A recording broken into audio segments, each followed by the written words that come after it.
해외 구매 대행, 배달 아르바이트, 온라인 쇼핑몰 운영, 그리고 보험 설계사에는 딱 하나의 공통점이 있습니다.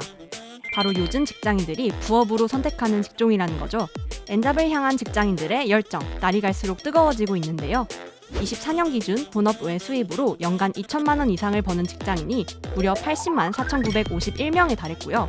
20대 직장인 80%는 부업을 고민 중일 정도에 직장인 4명 중 1명은 부업으로 월 평균 60여만 원을 번다는 조사도 있습니다. 불경기에 고물가 고금리가 이어지면서 살림살이 팍팍해진 이들이 늘어나고 있는 건데, 월급만으로 먹고 살기 어려워진 시대 속에서 부업할 생각이 있다면, 부업하고 있다면, 부업한 적이 있다면 잊지 말고 꼭 알아둬야 할 단어 하나가 있다는 거 알고 계신가요? 바로 종합소득세.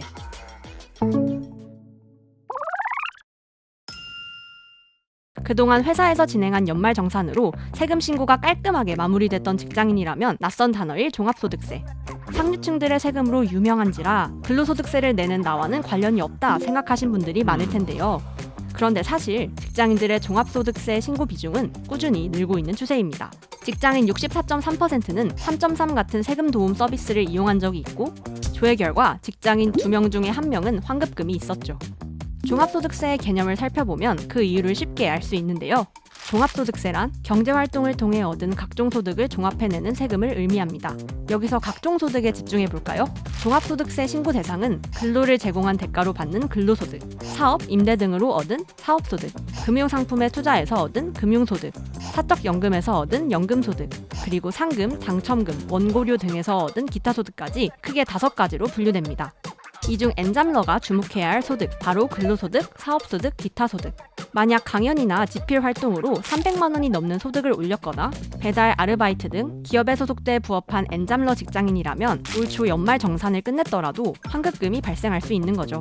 더해서 최근 5년 중 이직 퇴사로 전 직장 연말 정산을 제대로 하지 못한 직장인이나 연말 정산 당시 누락한 공제가 있는 직장인도 환급금이 생길 수 있는데요. 이렇듯 종합소득세는 상류층만의 세금이 아닌 엔잡러, 직장인, 부동산 임대사업자, 연금소득자까지 다양한 형태의 국민이 내는 세금입니다. 근로소득과 사업소득 혹은 근로소득과 기타소득이 더해진 프리랜서의 경우 근로소득은 직장에서 연말정산으로 신고하고 다음해 5월 직장소득과 프리랜서 소득을 합해 종합소득세를 신고하면 되고요. 개인 사업자도 마찬가지로 직장에서 연말정산 후 다음해 5월 모든 소득을 합해 종합소득세 신고를 하면 됩니다.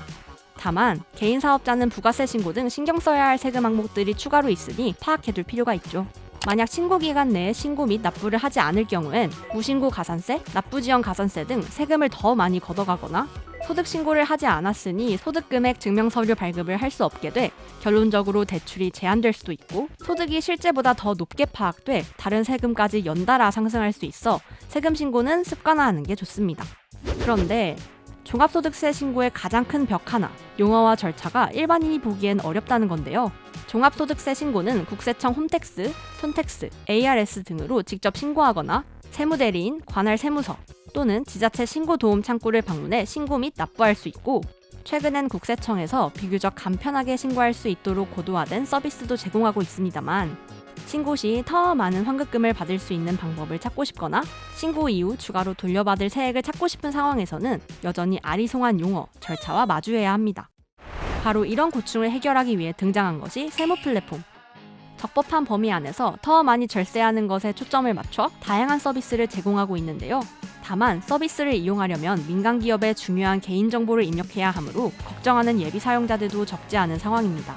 이에 기업들은 더 고도화된 보안 시스템을 적용해 안전한 세금 환급에 박차를 가하는 모습인데요. 예로 3.3이 누적 가입자 수 2,300만 명을 돌파한 데엔 첫째, 미국 등 선진 클라우드 시장에서 쓰이는 강력한 보안 플랫폼, 클라우드 네이티브 보안 플랫폼을 단계적으로 도입. 둘째, 다크웹 등에서 발생하는 개인정보 유출을 모니터링. 셋째, 매년 정보보호 컨설팅 전문 기관을 통해 보안 수준을 지속적으로 강화하는 등의 노력 덕이었다는 분석이 있죠. 이렇게 돌려준 환급액은 총 1조 6천억 원. 마땅히 돌려받아야 할 돈을 찾게 해줘 납세자의 권리 실천을 돕고 있다는데요. 환급 서비스를 이용한 1인 평균 환급 신청액 26만 5,668원. 월급만으로 먹고 살기 어려운 시대에 놓쳐선 안 되겠죠? 올해 신고 납부 기한은 6월 2일까지라 하니 과거에 어디서든 짧게 일해봤다면 이번 달 꼭 잊지 말고 종합소득세 신고를 해보세요. 잠깐, 환급액이 없다고 아쉬워할 필요는 없습니다. 그동안 세금 신고를 잘해온 모범 납세자라는 의미니까요. 이번 영상을 만든 PD가 추천하는 영상도 보고 가세요. 스브스 뉴스의 다른 영상을 즐기시려면 구독 버튼을 꼭 눌러주세요.